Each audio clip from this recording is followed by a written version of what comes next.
Okay, Luke, here is your front angle view. Sorry I don't have your side. I accidentally deleted it as I was sending it to you. But I can show you all the things that I wanted to show you from before.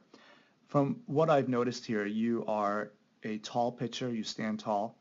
You are very passive with the back leg. So your lower body is not very dynamic. It's not very explosive.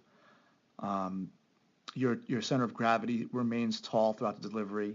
You have very early rotation, and it appears that you are more of a rotational and an arm thrower than using your body and utilizing the rotational and linear forces together to really produce a great amount of arm speed and ball speed. Very bad hip to shoulder separation, so you have so much room for improvement in just velocity alone. A lot of that's going to come from just relearning how to do some of these things, and other other parts of it are going to come from training and getting more explosive and more powerful. See, the guys at the elite level, they are able to produce so much velocity because they're able to use these forces, and they're powerful enough at the right time. So it's the timing and the power in that timing that produces great hip to shoulder separation. It produces a great leg stride and bracing up the front knee and locking down the hips. All these things that we see in high velocity pitchers are common. They're powerful, they're explosive, but they're also powerful and explosive at the right time. So if we take you up at the top, let me show you a few things that we can do here. I'm going to give you a broad overview here. Actually, it's going to be more specific than broad, I should say. But I'm going to try to get as much as done as I can here so the video doesn't become too long and too much. Now at the front, at the top of the leg lift here, we see in most studies that high velocity pitchers are going to start moving out.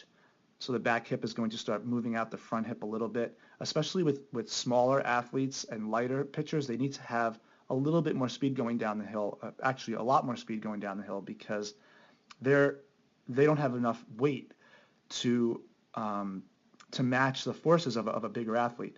So you just need to move faster and produce force that way, where a bigger guy can get away with moving slower. So here we go. We start here. We start to descend the leg, but we don't see much hip movement coming out. So the leg will drop, and then as it extends, now we see the hip starting to move. So we have a very passive back leg. We also have a knee back here that's very tall and straight, as I said at the top of the video.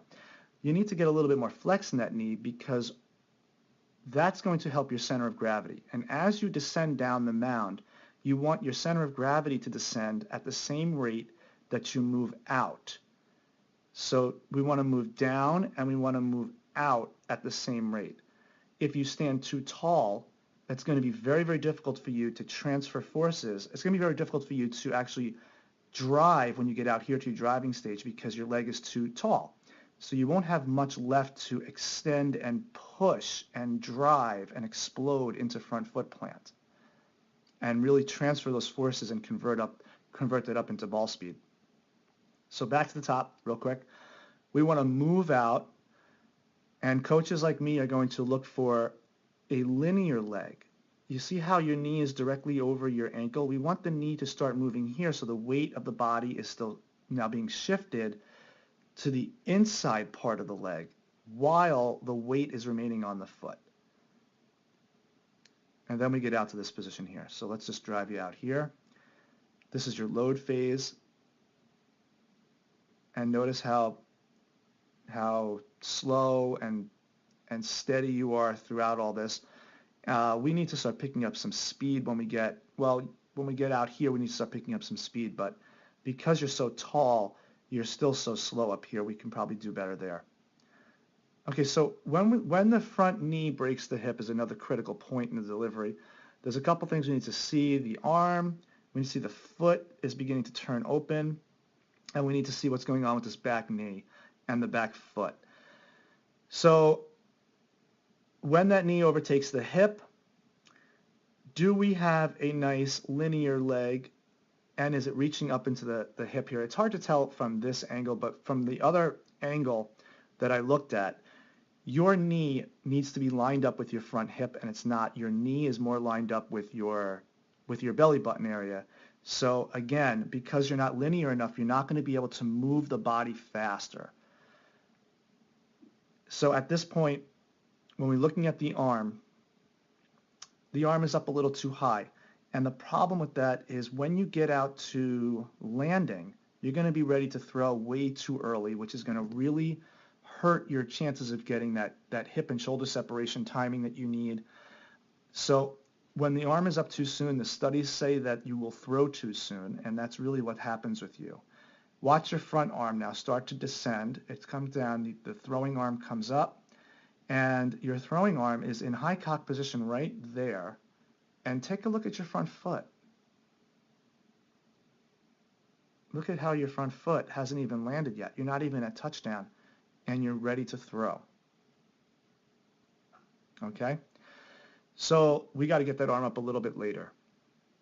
And that will come if you move your body a little bit faster and you break your hands just a little bit later, or at least a little bit lower on your chest. If we go back to handbrake, you break your hands pretty high. That's not bad, but as long as you get your body out faster and sooner, that'll get your arm up later. So really, you're becoming just a rotational thrower here. Everything is rotating at the same time. Your elbow there at front foot plant, when your front foot lands and you get all the way down and you've braced up this knee, look at where your elbow is. It's in front of your back shoulder. We want that elbow to be there when your front foot lands. And we want this elbow to be up. So you're basically just throwing the ball too soon. You're not giving your body a chance to get down, to transfer the energy up the knee and up the hip, which will then thrust the chest forward over your knee.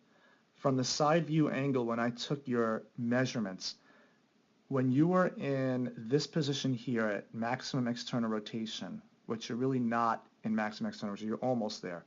At this angle here, I took the angle of your trunk, and I believe you were at 85 degrees.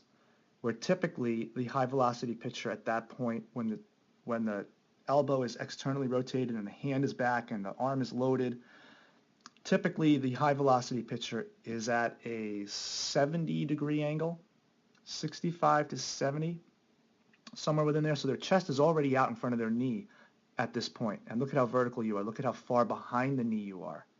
And then when we get out to throwing, releasing the ball right here, the chest that I measured with you was at a 78 degree angle, and you want to be at a 45, 46, 47 degree angle. So there's a major, major difference there, a huge, huge difference in velocity and linear forces because the trunk is so vertical.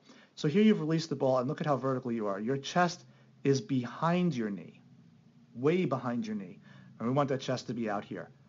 Okay, and all that's going to come with more of an aggressive start, a little bit more aggressive in the beginning, and a lot more aggressive at the end. We need to see a peak of speeds here. We need to see an explosive speed. The arm's going to get up a little bit later, and that's going to give us a lot more leverage to get some hip and shoulder separation. See, typically when the front foot lands and all the weight is down, right about here, the back foot is supposed to be completely turned. So your back foot should be here right now, and there is when the hips are opened up, and that's when the arm is laid back. You'll get all this. You'll get all this when you do a couple things. When you get a little bit more aggressive and a little bit more dynamic with the bottom half of your body. The legs need to be a little bit more dynamic, getting out a little bit further, more explosive here, and that arm will get up into the right position at the right time because you'll be moving the lower body a little bit faster. Okay? So when the arm gets up later, it will give you a lot more leverage for your hips. When you explode from the back leg, your hips will now explode forward. They'll slam open, and then the arm will lay back later, and it'll get you out in a good position over your front knee. Okay? I hope that helps you out. I'm going to get a better side angle for you so I can show you a little bit more specifics. Okay, so basically a little bit more momentum at the start. We need to explode more here. We need to land out further with that explosive back foot drive. And that'll get us into a better throwing position and timing of the throwing arm. Okay, to improve our timing and our mechanics, and you will see a big increase in velocity when you're able to connect all these dots, okay? All right, I hope that helps you out. I'll see you soon.